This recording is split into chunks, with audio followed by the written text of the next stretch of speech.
창의적 가치관을 가지라. 우리 가치관이 되게 문제예요. 그죠? 우리를 삶을 이끌어가는 게 이 가치관이거든요. 우리의 인생의 방향을 정하는 게 가치관이에요. 어떤 가치관을 갖고 있느냐에 따라서 방향이 달라집니다. 우리 교회의 상황을 놓고도 가치관에 따라서 평가하는 사람들의 기준도 다른 것 같더라고요. 기준이 그렇습니다. 어떤 가치관을 바라보냐에 따라서 이 상황을 이해하기 때문에 그렇죠. 오늘 가버나움에서 예수님께서 이제 중풍병자를 고치면서 내 죄 사함을 받았다 이렇게 말씀하시니까 서기관과 바리새인들이 하나님이 저 사람이 지금 하나님의 말씀을 하나님을 자체를 모독한다. 죄 사하는 권세는 하나님밖에 없는데 어떻게 죄 사함 권세를 받았다라고 선언할 수 있나? 죄 사함 받았다 이렇게 수근수근합니다. 바리새인들, 이 종교학자들이잖아요. 신앙 율법학자들이. 그러니까 주님께서 뭐라고 하십니까? 나는 내가 이 땅에서 죄를 사하는 권세가 있는 줄을 너희로 알게 하리라 이렇게 말씀하십니다. 그들이 생각하는 예수님은 그들이 생각하는 예수님이 아닌 거죠. 우리가 생각하는 예수님하고 당신이 생각하는 예수님 어떤 분이신가 생각해 봐야 되죠. 우리가 이렇게 선언하시면서 막 뒷소리를 그렇게 하고 있는 그 사람들을 확 한꺼번에 제압을 하시죠. 그리고 병자를 향해서 중풍병자가 몇 년 동안 누워서 이렇게 꼼짝도 못하는 이 중풍병자를 이제 침상에 메고 왔잖아요. 침상을 들고 집으로 가라 말씀을 하신 거예요. 뭐 그냥 장풍 날리고 이렇지 않으셔요. 그냥 말씀으로 이제 침상 들고 가라 이랬어요. 그랬더니 누워있던 사람이 벌떡 일어나서 자기 침상 들고 접어서 이제 집에 갔어요. 그러니까 이 중풍병자가 이렇게 죄로부터 죄 사함 받았다 하더니 너 들고 가라 그랬더니 벌떡 일어나서 일어난 모습을 보고 온전히 치유받았다는 것을 이제 온 사람들이 거기 모였던 사람들이 다 보게 된 거죠. 너무 놀라웠습니다. 이 놀라운 광경을 이게 있을 수 없는 일이잖아요. 죄 사함을 받았고 치유받아서 벌떡 일어났으니 말씀 한마디에 사람들은 너무 놀라웠죠. 두렵기도 하죠. 그 모습을 보면서 두려움도 있을 거 아닙니까? 오늘 갑자기 누워하고 이랬던 분이 다 펴지고 벌떡 일어나서 가면 너무 놀랍죠. 심히 두렵기도 하고 그러면서 진짜 우리가 이렇게 놀라운 일을 보다니 이러면서 사람들이 쭝얼쭝얼하면서 이제 돌아갔지요. 오늘은 정말 특별한 날이다. 볼 수 없는 인생에 이런 날을 우리가 볼 수 있다니, 그죠? 놀라운 일을 본 겁니다. 그런 일이 있은 후에 이제 예수님께서 그곳을 이제 가버나움을 시내를 이렇게 지나가다가 딱 보니까 세관이 있는 거예요. 세관에 앉아 있는 이제 누구를 봤죠? 레위를 보셨어요. 예수님은 이 레위에게서 돈은 이제 많이 벌었는데 세관을 하면서 착취했으니까 세리가 이제 동족들의 고리를 세금을 뜯어가지고 먹고 살았어요. 돈은 많이 벌었어요. 근데 돈은 많이 벌었는데 이렇게 동족으로부터는 매국노라 인감 취급도 못 받고 있는 자기 자신을 이렇게 한탄하면서 이제 어쩔 수 없는 그 길에 들어선 자기 자신을 바라보고 자신도 그 예수님을 따라간 여러 많은 무리들을 보시면서 그런 생각을 했겠죠. 나도 저 무리에 끼고 싶다. 나도 저런 훌륭한 선지자를 좀 따랐으면 원이 없겠다 하는 이런 간절함으로 이렇게 주님을 딱 바라보고 있는 것을 주님이 놓치지 않으시고 딱 바라보신 겁니다. 그래서 그런 간절한 그런 레위의 그 눈빛과 이렇게 딱 마주치는 순간 주님이 저 속에 저 사람 안에 구원을 받을 만한 믿음이 있네 이렇게 보신 겁니다. 그래서 부드러운 음성으로 나를 따르라 이렇게 하니까 두말할 거 없이 어떻게 해서 다 자기 자리에 갖고 있던 모든 걸 다 떨쳐버리고 너무 감격해서 자기를 인간 취급해줬잖아요. 그래서 레위가 주님을 따라가지요. 그러면서 너무 감격하고 기뻐서 친구들 자기 세리들도 부르고 예수님의 제자들도 불러서 돈은 많으니까 큰 잔치를 베풀어서 막 즐기고 교제하면서 기쁨의 교제를 나눴습니다. 이 소식을 들은 또 바리새인과 이 서기관이 가만히 있을 수 없죠. 초청 받지도 않았는데 자기들은 이제 세리 집으로 달려가죠. 분노가 차서 기뻐서 가는 게 아니라 분기가 탱천해서 이제 가득한 분노를 담고 레위의 집을 찾아와서는 똑똑똑 그러면서 이럽니다. 뭐라고 합니까? 예수님과 제자들을 향해서 너희가 어찌해서 이 세리와 이 죄인과 함께 먹고 마시느냐 막 이럽니다. 비방을 막 따져 물어요. 그들이 생각하기에는 지금 예수님과 제자들은 하나님을 모독했을 뿐만 아니라 모세의 율법과 전통을 무시하는 그냥 무리배 들인 거예요. 자기네들이 보기에 무리배 들이고, 자기네들은 너무 신앙적으로 바르고 옳은 사람들이라는 딱 그 가치관을 갖고 있는 거예요. 그래서 그렇게 말합니다. 나는 우리는 죄인들이 아니고 지금 너희들 세리, 창기나 이방인들 이들이 죄인이라, 이렇게 굳은 인식을 갖고 있는 겁니다. 그래서 그렇게 말을 하는 거예요. 여러분, 그러면 진짜 세리와 창기 뭐 이방인만 죄인입니까? 아니죠. 우리 모든 사람이 다 죄인이에요. 구약에서도 모든 죄인이라는 것을 하나님께서 선포하시고, 그래서 내 앞에 올 수 없어 너는 죄가 있어서, 그래서 뭐를 지내요? 피제사를 지내는 거잖아요. 짐승을 죽여서 죄를 안수하고 죄를 전가시켜서, 모두 본인들의 신앙 의식 속에 그게 나는 죄인이라는 게 다 들어있는 거예요. 그런데 이따위로 말을 하는 거잖아요. 우리는 죄인이 아니고 너만 죄인이야. 우리는 왜냐면 율법도 지키고 뭣도 지키고 다 했으니까, 금식도 하고, 이렇게 말하는 거예요. 여러분, 우리는 다 죄인이에요. 모두가 다 죄인입니다. 다만 그리스도를 우리가 믿고 그 안에 있는 사람은 용서받은 죄인인 것 뿐입니다. 이걸 잊지 말으셔야 되죠. 그래서 우리는 누구도 정죄할 자격이 없는 사람들이에요. 용서받은 죄인인 거죠. 모든 인간은 다 용서받은 죄인과 용서받지 못한 죄인이 있는 것 뿐입니다. 정확하게 우리 이걸 인식하고 있는 것이 중요한 것이죠. 자신들만이 의인이라는 이런 생각으로 세리들을 지금 정죄하고 있는 그런 모습을 지금 주님이 바라보시면서 이렇게 말씀하시잖아요. 건강한 사람에게는 의사가 쓸데없어. 그렇죠? 건강한 사람에게 의사가 무슨 필요 있어요? 병든 사람에게 필요하듯이 주님은 의인을 그렇게 너희들이 의롭다 한 의인을 부르러 온 게 아니라 다 죄인인데 죄인을 불러서 회개시키려고 내가 온 것이다, 이렇게 말씀하십니다. 그러자 이들은 이 말씀이 뭔지를 깨달았을까요? 아니죠. 이 말씀이 반박할 말도 찾지 못해요. 주님의 말씀에는 흠이 없었으니까. 갑자기 의제를 바꿔죠. 의제를 바꿔서 뭐라고 하냐면 예수님을 향해서 시비를 걸어요. 그러면서 항의를 하면서 묻습니다. 오늘 본문 33절입니다. 33절에 뭐라고 하냐면 갑자기 요한의 제자는 자주 금식하며 기도하고, 또한 우리 바리새인들도 그렇고 우리 제자들도 그렇게 하는데 왜 당신의 제자들은 지금 금식하지 않고 먹고 마시기만 합니까? 이렇게 와서 갑자기 의제를 바꿔서 그렇게 따지고 묻습니다. 갑자기 여기서 잠깐 바리새인과 이 서기관들 나왔잖아요. 근데 바리새인은 누구고 또 서기관은 뭐야? 어떤 사람들일까? 좀 잠깐 살펴보면 이 바리새파가 생겨나게 되는 것은 그런 배경이 있는데, 주전 이제 예수님 오시기 전에 한 2세기 전경에 그 헬라 문화의 영향을 받았잖아요. 로마의 지배 아래 있으면서 그리스 문화, 헬라 문화의 영향을 받아왔고, 유대교들 신앙이 막 무너졌어요. 이게 하나님을 믿는 신앙들이 이게 헬라 문화적인 지배를 받다 보니까 그게 걱정이 돼가지고 하나님의 율법과 전통을 철저히 지키려는 우리 경건운동, 우리가 이래서는 안 된다, 그죠? 헬라 세상 문화에 빠져들면 안 돼, 우리 경건하게 삽시다. 그래서 경건운동이 막 일어난 거예요. 이 경건운동이 바로 바리새파의 뿌리가 되는데요. 그 바리새파의 그 뿌리가 바로 바리새인들입니다. 히브리어로 페루심에서 이렇게 나온 건데, 구별된 사람들, 그러니까 이 세상으로부터 분리된 사람들이라는 게 바리새인들이에요. 굉장히 경건한 사람들인 거죠. 우리가 바리새인 하면 무조건 잘못 막 그 인식이 들어있는데 원래 그런 사람들이에요. 거룩하게 살자, 경건하게 살자. 그들은 세속과 죄로부터 구별해서 율법으로 거룩하게 이렇게 살고자 했던 거죠.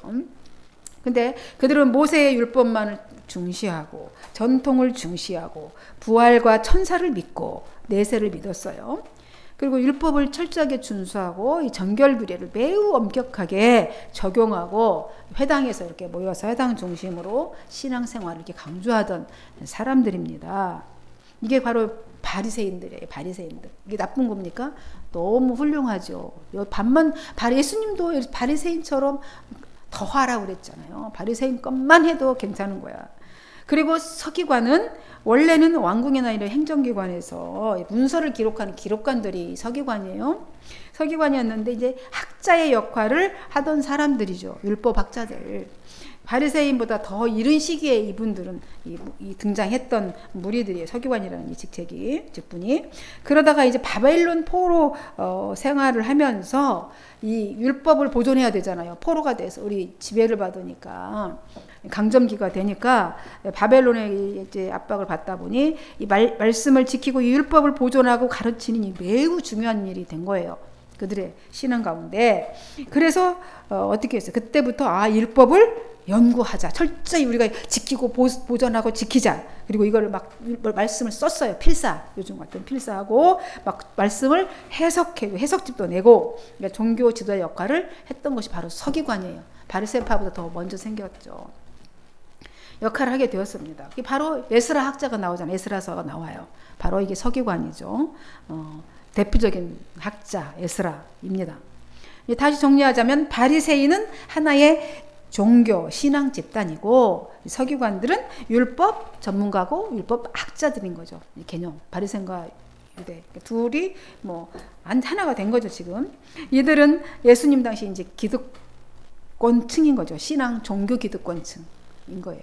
바리새인과 서기관들이 당시에는 이 바리새인과 서기관이나 이제 세례자 요한의 제자들뿐만 아니라 그때 당시는 그래서 유대인들은 이 종교 생활하면서 신앙 생활하면서 지켜야 할 세 가지 해야 되는 정말 철저히 지켜야 되는 것이 세 가지가 있습니다. 기본 많지만 그중에 특별하게 더 철저하게 지키는 게 바로 안식일입니다. 안식일을 지키는 거고 둘째가 바로 할례하고 성결법을 지키는 거예요. 그리고는 세 가지가 뭐냐면 구제하고 기도하고 금식하는 것. 이것도 철저히 몸에 배이는 사람들입니다. 유대인들이 가난하고 불쌍한 사람들에게 자선 베푸는 이런 구제, 그리고 하나님과 더 가까워져야 되니까 하나님의 말씀을 잘 들어야 되니 기도. 하나님 말씀을 듣는 방편이 기도와 말씀이니까 기도. 자신의 욕망을 억제하는 금식. 이것은 하나님께서 기뻐하시는 일이다라는 생각이 있는 거죠. 그런 의식 속에. 그래서 하나님의 택함을 받은 이 유대인들 이스라엘 족속이라면 반드시 이거는 기본적으로 행해야 될 일이었습니다.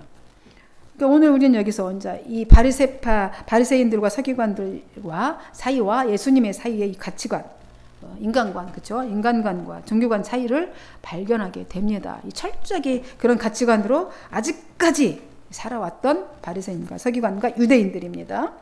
그들은 아주 낡고 고정관념과 획일적인 사고방식을 가지고 있었습니다. 그들은요, 장소, 이런 정황, 이런 거 고려하지 않아요. 그냥 율법이 딱 잣대로 딱 돼서, 우리가 율법을 만약에 어겨야 되는데, 내가 죽을 상황이 막 되는데, 의사를 고쳐야 되는데, 안 고치는 거예요. 병 고치는 일은 못하게 돼 있어요, 율법에. 그러니까 그거에만 딱 잣대를 내고 고려하지 않아요. 상황이나 이런 거에 고려하지 않고, 그 세리와 죄인이라는 어떤 프레임, 그 프레임을 가지고 그들을 무조건 가까이 하면 안 돼. 부정타. 기피하고 정죄하고 너는 죄인이야. 그리고 독선적인 그런 고정관념에 사로잡혀 있으면서 이제 있는 것이죠. 예수님과 제자들을 그래서 그런 관점, 그런 기준으로 보니까 어떻게 되겠어요? 세례자 요한의 제자들과는 막 비교해가지고 평가질 하고 있는 거잖아요. 그죠? 세례자 요한의 제자들은 금식하고 구제하고 이런 생활을 하는데 왜 당신 제자들은 안 하냐? 지금 이렇게 하면서 획일적인 기준을 가지고 지금 자기네들 그런 고정적 관념 갖고 평가하고 있는 거예요. 이게 아주 획일적인 사고방식을 갖고 있습니다.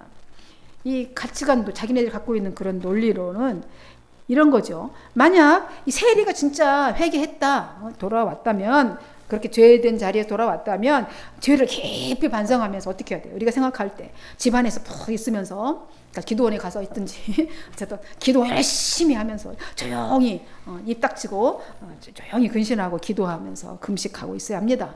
우리가 생각하는 거잖아. 그가 잘못을 회개하고 돌아왔으면 그렇게 해야 돼요. 근데 이렇게 지금 뭐 하는 짓거리입니까? 집에 푸짐하게 음식을 막 차려놓고 막 먹고 마시고 회개했다며 그러면서 즐기고 있으니 끼끼덕거리고 자기네들이 보기에는 막 희덕거리고 웃는 거죠. 막 즐겁고 교제하는 모습이 그렇게 보이는 거예요. 그들의 관념으로는 절대로 저 세리들이 모습이 회개한 모습이 아닌 거죠. 회개하고 있는 모습들이 아니었던 거예요. 본래 이제 여러분 이제 금식이라는 것은 왜 하는 겁니까? 내가 육신의 이런 욕심, 탐심을 이제 금하고 내려놓으려고 하는 거예요. 그리고 기도하며 구제를 통해서 하나님과 더 가까이 하고 하나님의 뜻을 내가 따르겠다 이런 목적이잖아요. 그렇게 하는 이유가.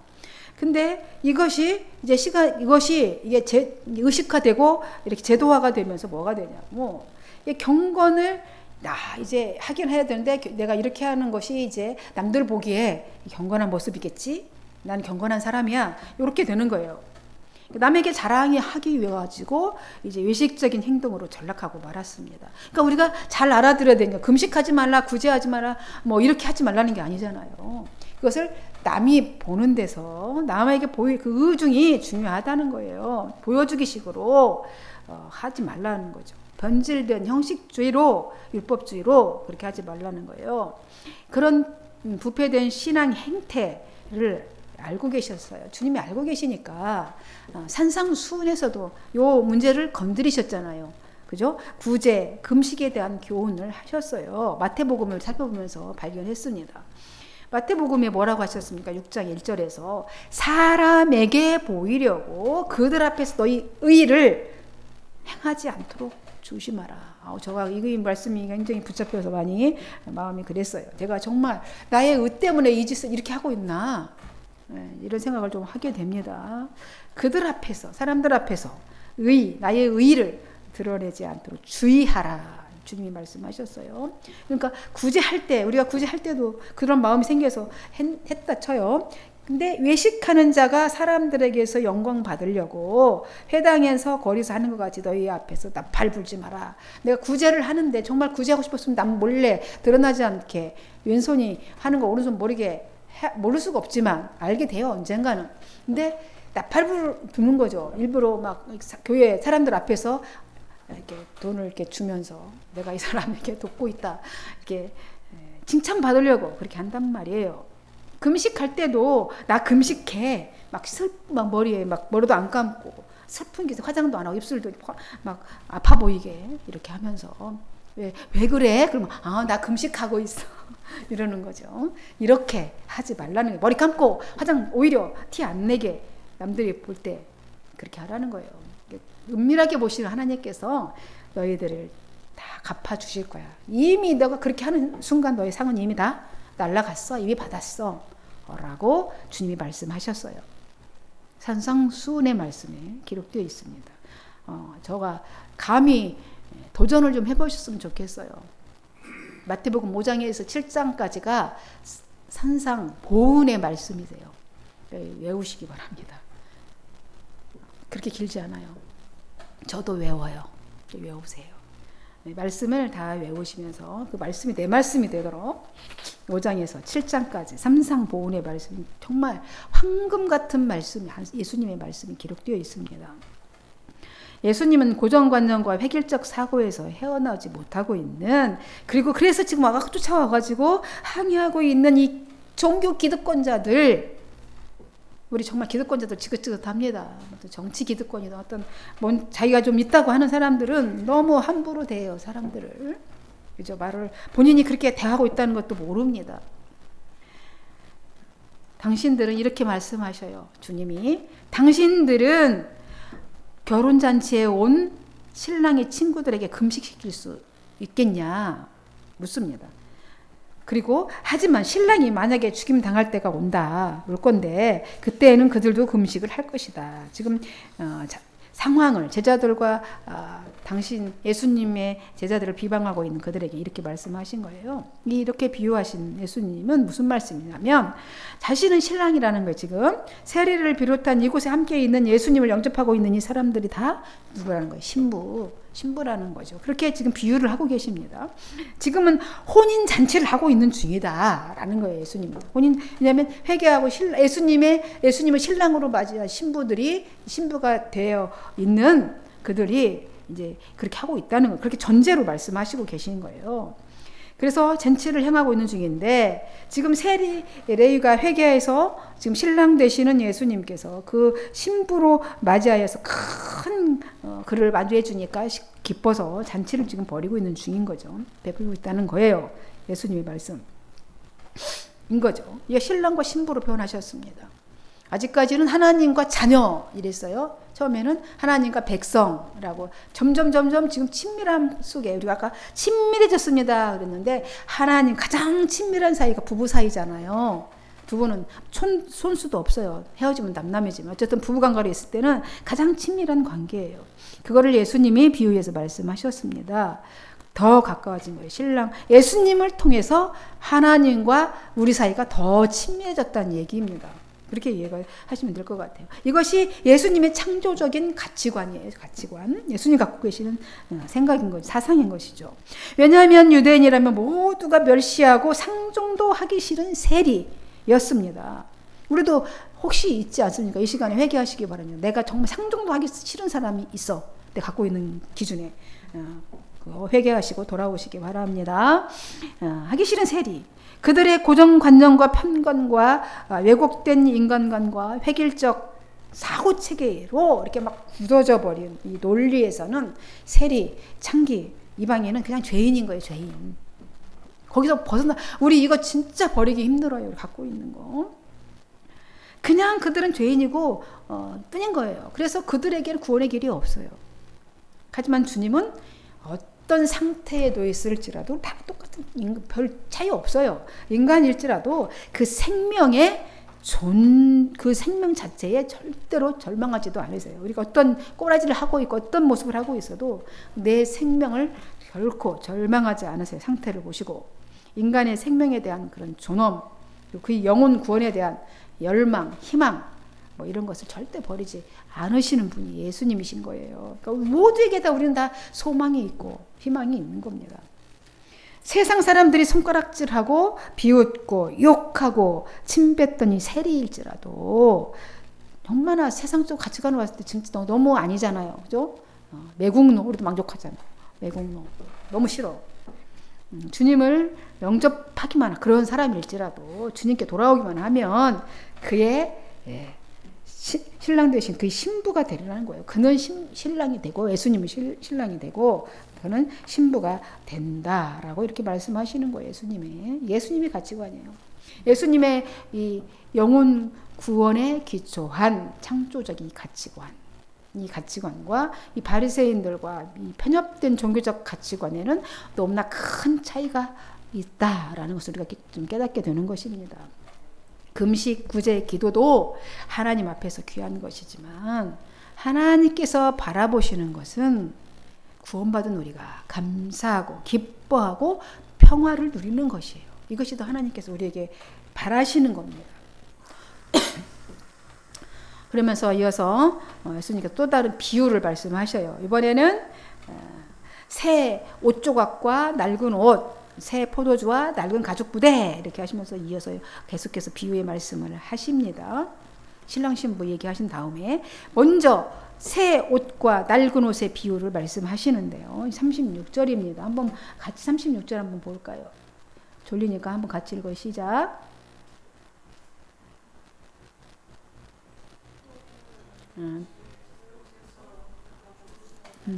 큰 소리로.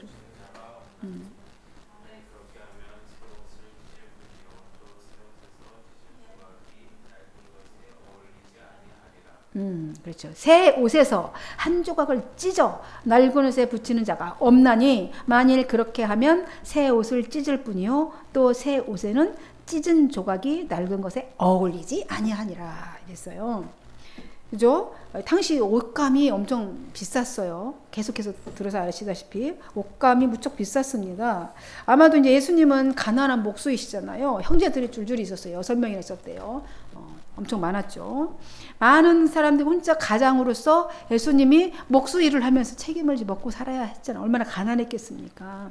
그러니까 어머니 마리아가 낡은 옷에 막 이렇게 뭐 조각을 붙여서 깁는 모습들을 보셨을 거예요. 막 이 낡은 옷들을 조각 지어서 옷 입히고 천이 없으니까.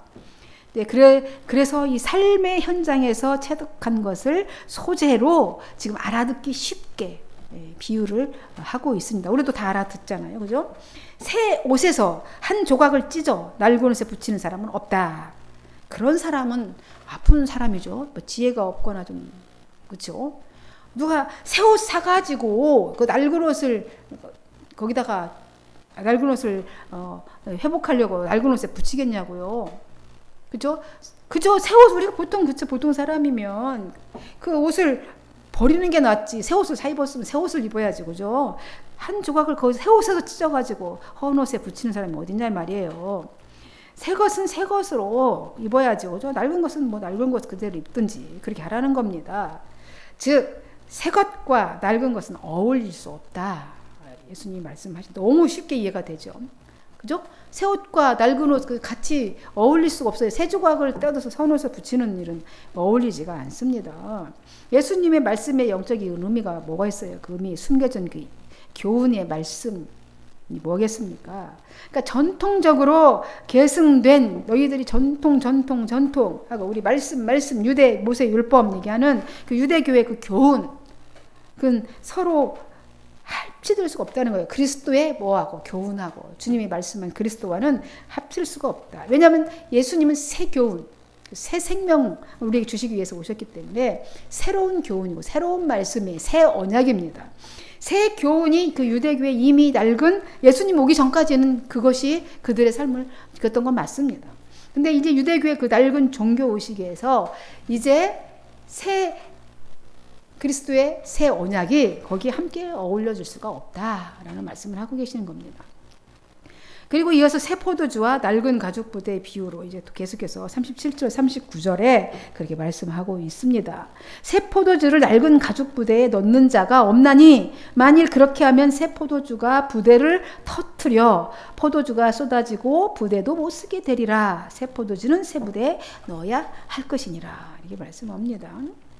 이것도 같은 맥락의 비유인데 이 당시에 이제 그릇도 아주 귀했습니다. 천도 귀하고 지금처럼 우리는 넘쳐나는데 뭐 엄청 싸게 가서 새 옷도 사고 우리 뭐 그릇도 사잖아요. 그 당시에는 이게 엄청나게 귀했습니다. 그릇 하나 만드는 게.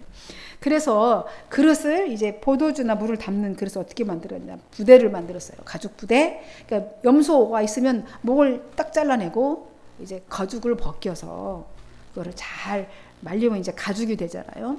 이게 목을 잘라내고 이제 그 밑에만 이렇게 가죽을 이렇게 만들어서 잘 말립니다. 이제 여러 가지 공법을 써서 그러면 그게 물통이 되는 거예요. 통. 그릇이 없으니까 그릇으로 쓰는 거죠. 그러면 깍 이제 거기다 물이나 뭘 담고 이제 이 목 부분을 깍 쪼에 매면 이게 뭐가 되겠어요? 부대가 되는 거죠. 물도 담고 포도주도 담는 거예요. 그러면 깨지거나 뭐 터질 염려가 거의 없어요. 가죽이 신축성이 있어서. 근데 가죽이 오래 시간이 지나면 이게 신축성이 떨어집니다. 신축성이 아무래도 그래도 옷도 오래 입다 보면 낡으면 신축성이 떨어지잖아요. 떨어져요. 그러니까 이제 포도주가 처음 새 포도주를 그 낡은 바디에 받으면 안 돼요. 그러니까 새 포도주를 넣으면 왜냐면 이게 뭐라죠? 발효되잖아요. 포도를 주를 담궈보셔서 알려나 모르겠네. 유리 병에다도 모르고 뚜껑 꽉 닫았잖아요. 폭발해요. 제가 그런 경험이 몰라가지고 포도주를 담다가 유리병이 폭발했잖아요. 엄청 소리가 위험하죠. 근데 이 가죽 부대에다가 이 새로운 포도주를 담는다고 여기다 넣으면 이게 발효가 되잖아요. 이게 완전히 발효가 더 이상 이제 안 된 상태에 넣으면 그러면 이게 터져버려요. 신축성이 없으니까. 팽창할 때 늘어나줘야 되는데 그렇게 된다는 거예요. 이게 담으면 발효되면서 이제 부패하면서 팽창돼서 터져버린다. 그때 낡은 가죽 부대는 이렇게 터져버리는데 그러면 뭐 또 해요? 술도 버리고 가죽 부대도 터져서 둘 다 버리는 거야. 둘 다. 둘 다 버리게 된다. 이렇게 되는 거죠. 그래서 발효가 다 된 포도주는 그냥 낡은 포도주에 담아도 되지만 새 포도주는 새 부대에 담아야 한다라는 거예요. 그래 둘 다 맛 좋은 포도주도 만들고 가죽 부대도 성하고. 근데 낡은 가죽 부대에 넣으면 가죽 부대도 찢어지고 터지고 술도 다 쏟아져서 먹을 수가 없게 되는 겁니다. 그렇게 말씀하시는 거예요. 그러니까 율법과 새 교훈은 어울릴 수가 없다. 너네들 갖고 전통 그런 낡은 생각은 새 생각과는 어울릴 수 없다. 그러니까 새 가치관을 가지라는 거예요. 예수님은 주님이 혼인잔치의 신랑이시고 그래서 자신은 지금 그 혼인잔치에 온다는 신랑이고 새 포도주시다. 자기는 새 포도주다. 그러니까 새 부대에 담아야 된다는 거예요. 이제 율법의 낡은 시대를 끝내고 이제 복음의 새 시대가 열려있다. 이 사람들아. 그렇게 말씀하시는 겁니다. 우리가 예전에 예수 믿기 이전의 생각은 버려야 되는 거죠. 예수님 믿기 전에 생각은 버려야 돼요. 이제 바리새인들이나 서기관들과 유대주의자들은 그 낡은 생각을 좀 바꾸라 하는 의미로다. 이렇게 비유의 말씀을 하고 계십니다. 이제 바리새인들이나 서기관들과 유대주의자들은 어떻게 해야 돼요? 예수님을 맞이하고 있는 이 사람들은 이제 마음을 새롭게 하고 새 가치관으로 변화되어라. 이렇게 말씀하시는 거예요. 거기 다 같이 다 들어야 되는 말씀인 거예요. 거기 모인 모든 사람들이 바리새인과 서기관만 들어야 할 게 아니라. 근데 이 생각이 쉽지 않습니다. 죽을 때까지 안 되는 사람들도 있지요. 변화된 사람들은 축복인 겁니다. 쉽지 않아요. 예수님이 죽어 주셨을 때까지 그 죽은 이후에도 안 됐어요. 그죠? 그래서 박해가 있었지 않습니까? 끝까지 생각이 바뀌지 않습니다. 구제, 금식, 기도를 형식적으로 보이기 위해서 하는 것이 아니라 그것이 잘못됐다는 게 아니라 그것이 뜻을 나누라는 거예요. 구제, 금식, 기도를 형식적으로 하지 말고 새 옷을 찢어 낡은 것에 붙이는 그런 어리석은 짓을 하지 말고 새 포도주는 새 부대에 담듯이 새 시대에 맞는 창의적이고 열린 가치관으로 살아가라고 말씀하시는 것입니다. 한밤교회 여러분, 예수님처럼 우리도 창의적 가치관을 가지시기를 간절히 원합니다. 그렇게 되시기를 주님의 이름으로 간절히 축원드리겠습니다. 기도합니다. 하나님 아버지 감사합니다. 오늘 하나님께서 우리에게 새로운 가치관을 가지라 말합니다. 우리는 낡은 것에 익숙해서 자꾸 옛 것으로 돌아가려는 게 있습니다. 마치 탄성처럼. 아버지, 이제 새 것으로, 새 사람으로, 새 가치관으로 바라보게 하옵소서. 우리를 그렇게 붙잡아 주셔서 우리를 잠시만 주님이 손 놓으면 우리는 그런 존재입니다. 다시 돌아갑니다. 주여 단단히 붙잡고 끝까지 저희들을 붙잡고 가주시기를 바랍니다. 의지하오며 그리스도이신 예수님의 이름으로 기도하옵나이다. 아멘. 406장 찬양하겠습니다.